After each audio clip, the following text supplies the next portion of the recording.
তাড়াতাড়ি রেডি হয়ে বের হয়ে গেলাম, কারণ আমাদেরকে কল করা হয়েছে একটা কাজের জন্য। যে কথা ওই কাজ, আমরা রওনা হয়ে গেলাম যে আমাদের কাজ খোঁজার জন্য। মাইনকে বলি, তোরা যদি আমি বাস চালাইতে দিতে পারবি কিনা, ভাই আগে দেন, তারপর দেখা যাবে। যাক, অবশেষে আমরা বাসে উঠে গেলাম। বাসে উঠে আমরা মেট্রোর উদ্দেশ্যে, আমরা মেহেদি স্টেশনে যাওয়ার উদ্দেশ্যে রওনা দিয়ে দিলাম। সময় আলজাজি ব্যাংকের একটা ভিডিও ক্লিপ। অবশেষে আমরা চলে আসলাম আমরা মেট্রো স্টেশন 14 নম্বর। এখান থেকে আমরা রওনা দিব বাতার উদ্দেশ্যে। এখানে আমাদের জন্য একজন অপেক্ষা করতেছে। এর মাঝে আমি আমার মেট্রো কার্ডটা চেক দিতেছি যে এখানে টাকা আছে কিনা। তারপর আমরা আমাদের লাস্ট ফোরে চলে আসি। এখানে আসার 5 মিনিট অপেক্ষা করার পর আমাদের মেট্রো চলে আসছে।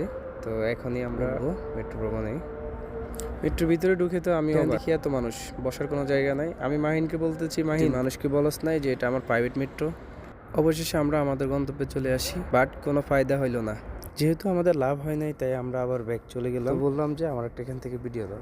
ওর ভিডিও করা দেখে আমি তো শেষ। আমি বললাম, বাবুরে আর দরকার নাই, যা হয়েছে। অনেকক্ষণ যাবত ধরে আমরা তাকে খোঁজাখুঁজির চেষ্টা করি। একটা লোকেশন থেকে এখান থেকে আমরা আমাদের এখান থেকে অনেক, আমরা রিটার্ন আবার চলে আসলাম। আসার পথে আমরা একটা ভুল করি। ভুল করার পরে একটা খেজুর বাগানের একটা পার্কের সাথে আমরা পরিচয় হই। এখানে আসার পর দেখি তো অনেক বিশাল বিশাল খেজুর। আমি দেখি জায়গাটা একটা ভিডিও, আমার কাছে খুবই ভালো লাগে। আমি আপনাদেরকে দেখানোর জন্য একটা ভিডিও তৈরি করি। আসলে মাঝে মাঝে এরকম ঘুরতে পারলে অনেক ভালো লাগে। কাজ হয় নাই তো কি হয়েছে, ভুল পথে আসার কারণে অন্তত সুন্দর একটা খেজুর বাগান দেখতে পারলাম। মাঝে মাঝে ভুল হয়, সুন্দর হয়। এটা আজকের প্রমাণ পেলাম। তো সবাই ভালো থাকবেন, সুস্থ থাকবেন। ভিডিও পর্যন্ত, আল্লাহ হাফেজ।